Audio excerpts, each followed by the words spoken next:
Aujourd'hui, ensemble, on atteint le 7e ciel, la 7e porte du calendrier là-bas, où tu vas pouvoir reconnecter à ta propre valeur avec tes qualités et tes défauts qui n'en sont pas. Je t'explique ça tout de suite avec une petite histoire.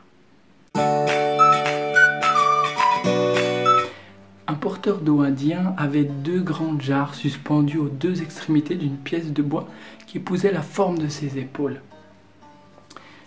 L'une des jarres avait un éclat, alors que l'autre jarre conservait parfaitement toute son eau de source jusqu'à la maison du maître.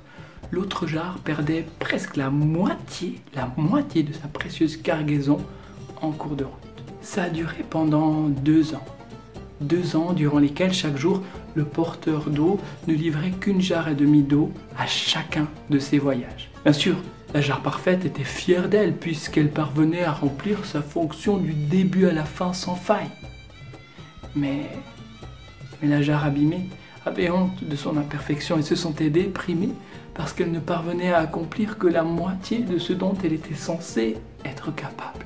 Au bout de 2 ans, de ce qu'elle considérait comme un échec permanent, la jarre endommagée s'adressa au porteur d'eau au moment où celui-ci le remplissait à la source. « Je me sens coupable et je te prie de... » « Pourquoi ?» demanda le porteur d'eau. « De quoi as-tu honte ? Je n'ai réussi qu'à apporter la moitié de ma cargaison d'eau à notre maître pendant ces 2 ans, à cause de cet éclat qui fait fuir l'eau. Par ma faute, tu fais tous ces efforts et à la fin tu ne livres à notre maître que la moitié de l'eau. Tu n'obtiens pas la reconnaissance complète de tes efforts, lui dit la jarre abîmée.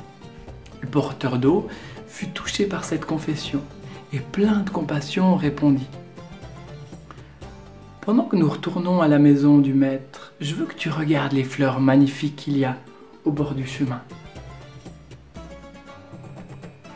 Et au fur et à mesure de leur montée sur le chemin, le long de la colline, la vieille jarre vit de magnifiques fleurs baignées de soleil sur les bords du chemin, et cela lui mit du baume au cœur.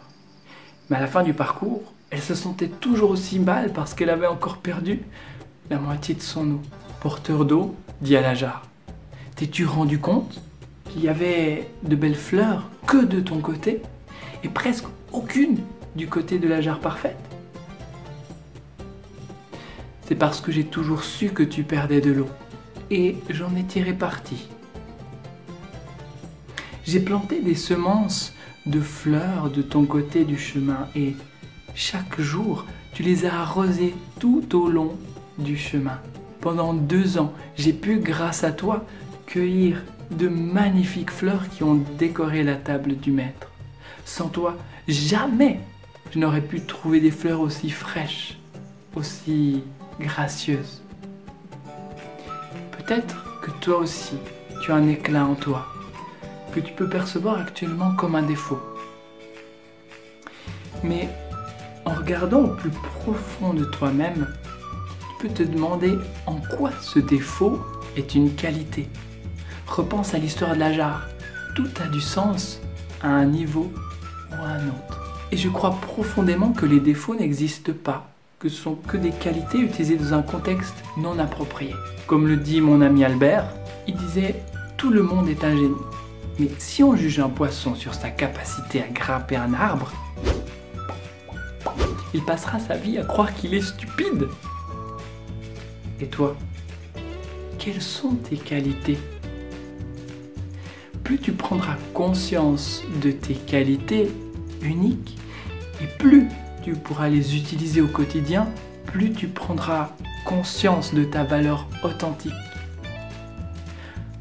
En fait, on parle ici de tes talents naturels, des choses que tu fais tellement bien et tellement facilement, et le tout dans la joie, que tu te dis que tout le monde peut le faire pareil. Oui, exactement, chanter sous la douche est un talent naturel. D'ailleurs, je t'ai entendu et j'ai longuement hésité avant d'appuyer.